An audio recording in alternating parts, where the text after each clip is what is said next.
Principal,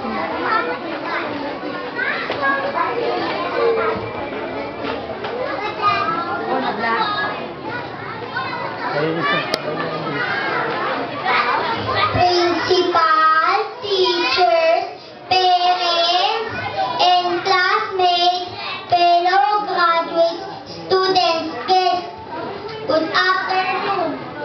In behalf of the kindergarten graduating class of school year 2011-2012, I would like to express my thanks to each of you for coming to this very memorable occasion and celebrating with us our graduation day.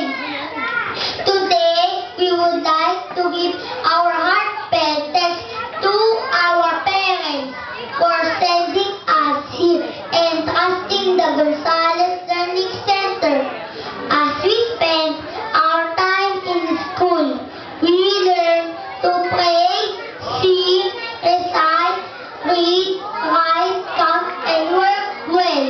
And most of all, we learn the proper and good behavior.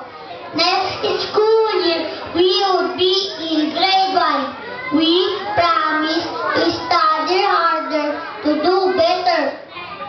For all that we have learned, we give our thanks to the beloved teachers, Teacher Andy, Teacher Ria, Teacher Maal, and Ma'am Gonzales. And to the administration, thank you for providing us a very pleasant surroundings conducive to learning. Above all, we thank God for all the blessings